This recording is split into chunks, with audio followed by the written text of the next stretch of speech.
Praise Lord, जय मसीह की। मैं स्टैनली मैकवान, मेरे YouTube channel Hindi Gujarati Bible study में आपका स्वागत है। मेरे चैनल को आज अभी इसी वक्त आप सब्सक्राइब कर लीजिए और परमेश्वर के ज्ञान में आप बढ़ते जाओ। आशीष देने वाले परमेश्वर है। और आज मैं आपके पास बहुत सारी आशीषों को लेकर आया हूँ। क्या आपने कहीं से लोन लिया हुआ है? क्या आप लोन के पैसे नहीं भर पा रहे? क्या लोन की किस्तें चुका नहीं रहे? तो मैं आज बोलता हूँ कि आपकी लोन की सारी किस्तें समाप्त हो जाएगी। आपके ऊपर जितना भी कर्जा है वो सारा कर्जा चला जाएगा। क्या आपने कहीं बाहर से किसी के पास से ब्याज से पैसा लिया है? तो आपका सारा ब्याज ख़त्म हो जाएगा, आपका सारा कर्जा चला जाएगा। क्या बीमार हो? क्या बहुत बड़ी बीमारी है? क्या छोटी बीमारी है? लंबी बीमारी है? लंबे अरसों से दवाई लेते लेते थक चुके हो? कोई बात नहीं, आज आप संपूर्णता से चंगे हो ही जाओगे। क्या आपकी शादी नहीं हो रही है? तो मैं कहता हूँ अब आपकी शादी बहुत जल्द हो जाएगी।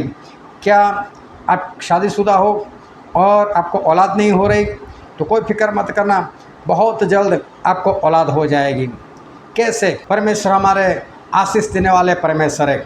मेरे साथ इस वीडियो में लगातार अंत तक बने रहो।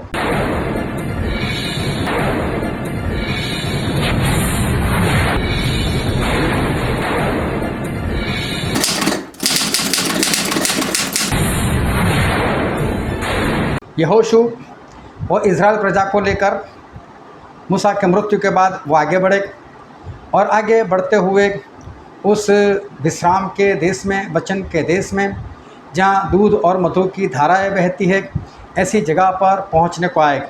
लेकिन वहाँ पर रास्ते में यरदन नाम की नदी थी। और यरदन नाम की जो नदी है, यरदन जो शब्द है उसका अर्थ होता है नीचे उतरना। और ये नदी दुनिया में सबसे ज़्यादा नीचे उतरने वाली, ढलान वाली नदी है।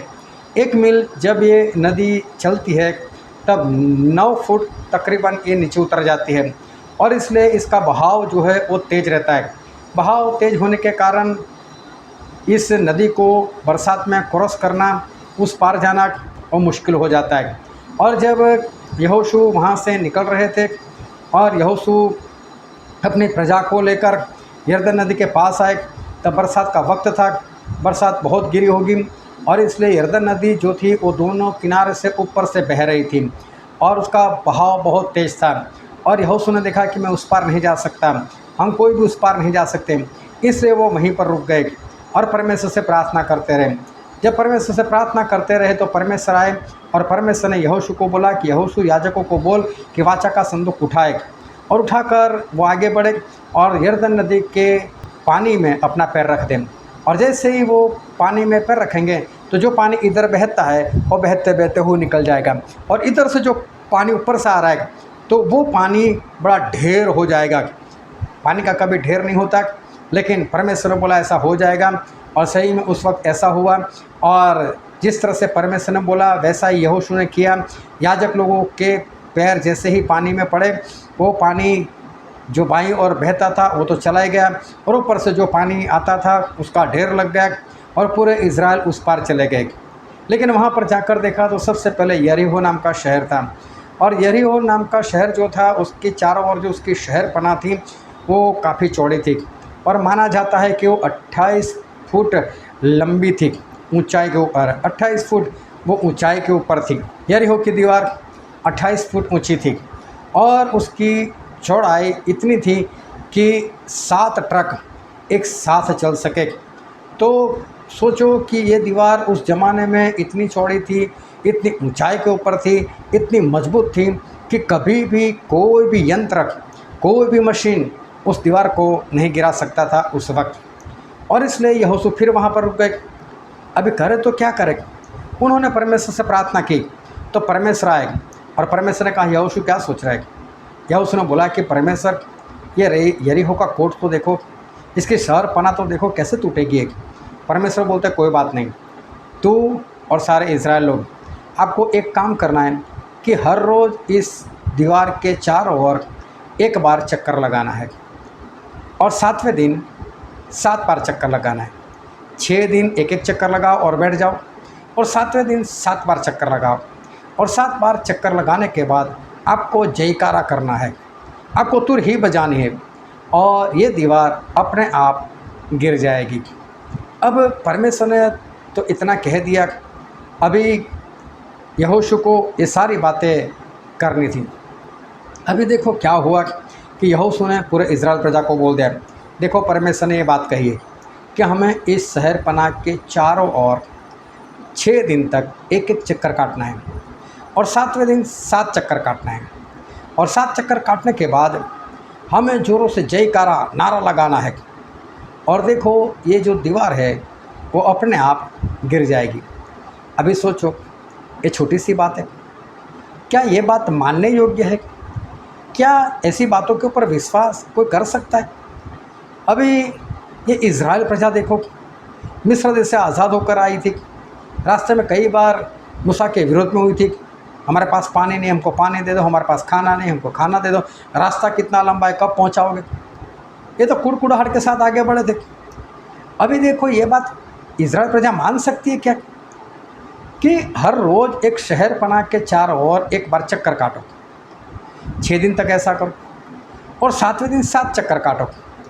क्या ऐसा हो सकता है कि दीवार गिर जाए?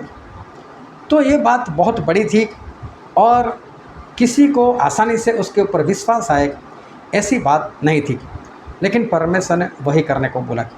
अभी देखो यरीहो बोला ना, तो एक बड़ा शहर था, और बड़ा शहर होने के नाते शहर के चारों ओर जो दीवार थी उसके किलोमीटर लगा लो, कितने किलोमीटर हो गए।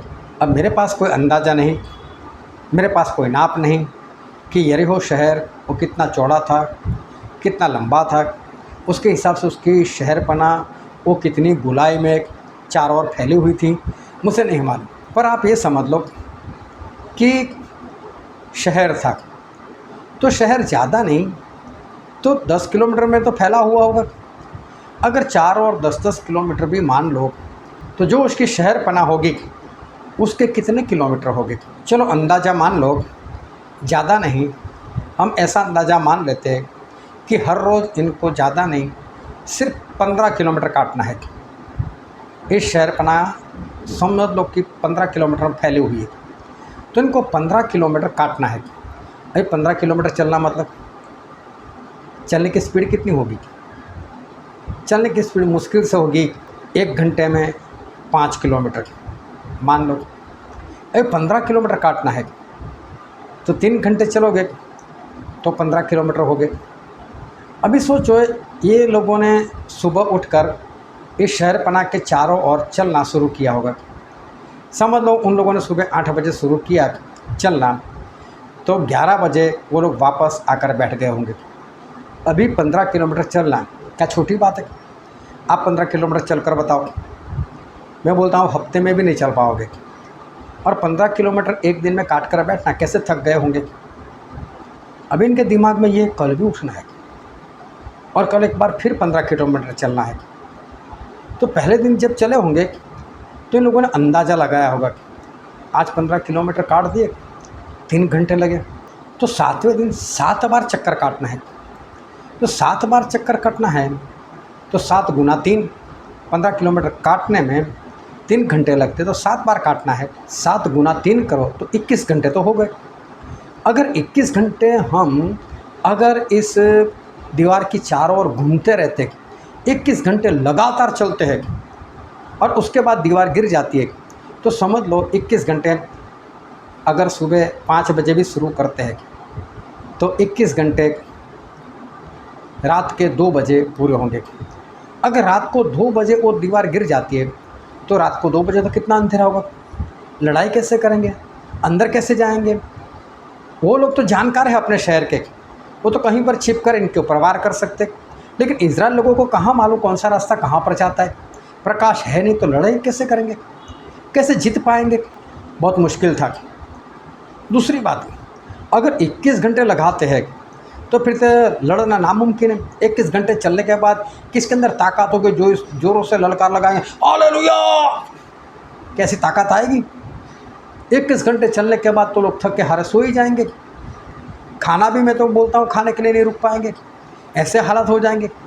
लेकिन इन लोगों ने क्या किया, पहले दिन जब 3 घंटे चले हो गए, उन्होंने अंदाज़ा लगा दिया होगा कि 7वें दिन 21 घंटे चलेंगे, कब शुरू करेंगे, कब ख़त्म होंगे, तो फिर जयकारा कैसे करेंगे, तो फिर लड़ेंगे कब। नहीं, ये 3 घंटे वाली बात नहीं, कल जल्दी उठ जाते और कल थोड़ा तेज़ चलते। हो सकता है दूसरे दिन उन लोगों ने 2.5 घंटे में पूरा किया, लेकिन 2.5 घंटे को भी गुनाह किया होगा 7 से। नहीं, अभी भी तो बहुत ज़्यादा है, हमें और काम और टाइम कम करना पड़ेगा, और तेज़ी से चलना पड़ेगा।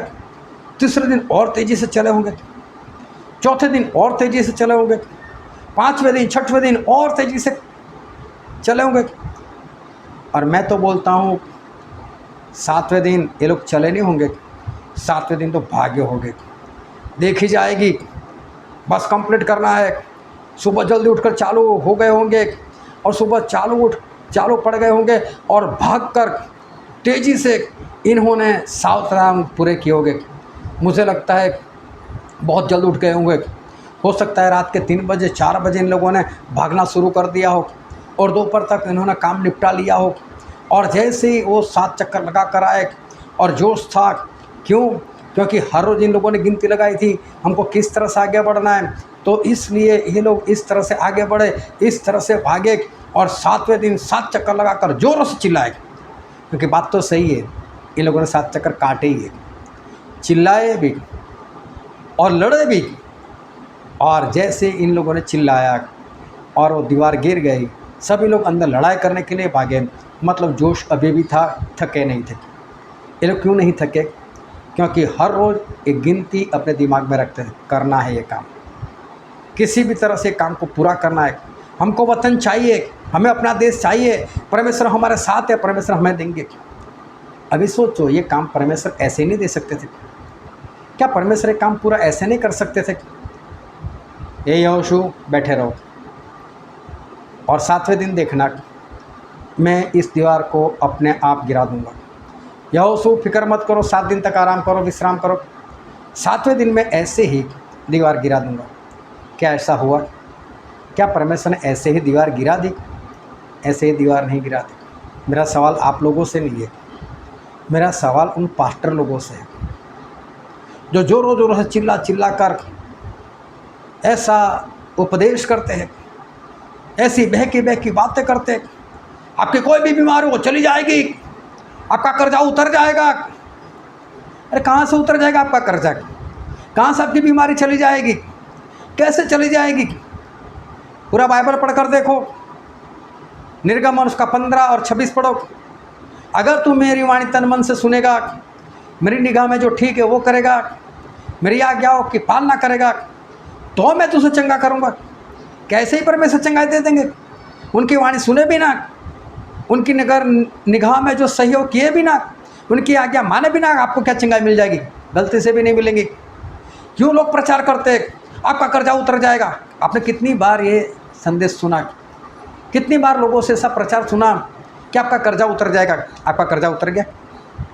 अरे कर्जा लेना ही पाप है। पाप कर परमेश्वर को बोलोगे कि परमेश्वर मेरा कर्जा उतार दो, कर्जा किया ही क्यों था? रोमियो में स्पष्ट लिखा है कि प्रेम के सिवा और किसी बातों का कर्जा मत करो। क्यों किया कर्जा?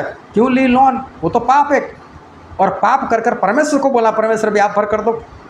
ऐसे लोग गलत प्रचार करते हैं। ऐसे ही यरीहो की दीवार नहीं गिरती, बस जोरों जोरों से चिल्लाते हैं डरो मत यरीहो की दीवार से, परमेश्वर गिरा देंगे, आप सिर्फ जयकारा करो।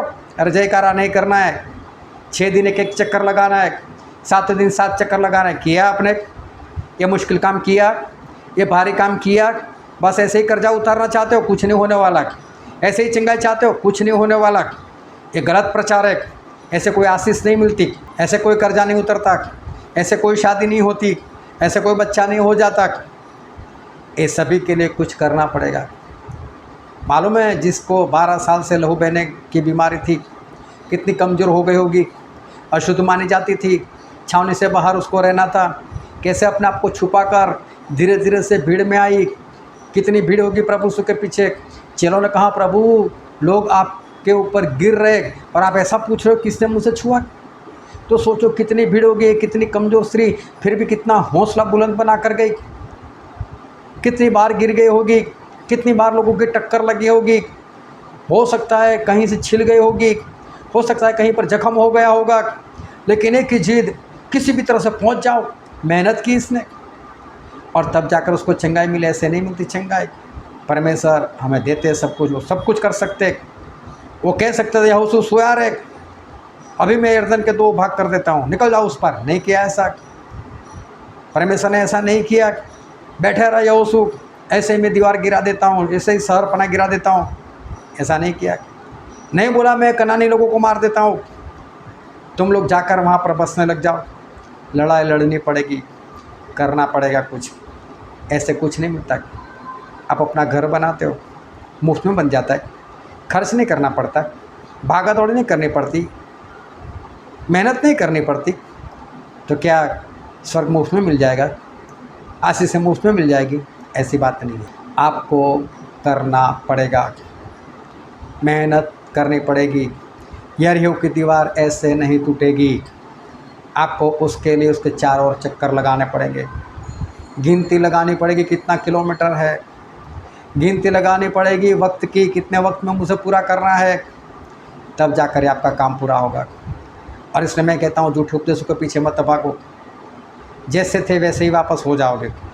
इससे अच्छा है जैसे परमेश्वर कहते हैं वैसे सुनो, परमेश्वर की वाणी तन मन से सुनो, उनकी निगाह में जो सही है वो करो, उनकी आज्ञाओं को मानो, और आपके ऊपर आशीष आएगी, आपके ऊपर छुटकारा आएगा और हमेशा के लिए आएगा। ये बात समझने के लिए परमेश्वर आपके ऊपर कृपा करे। आमीन।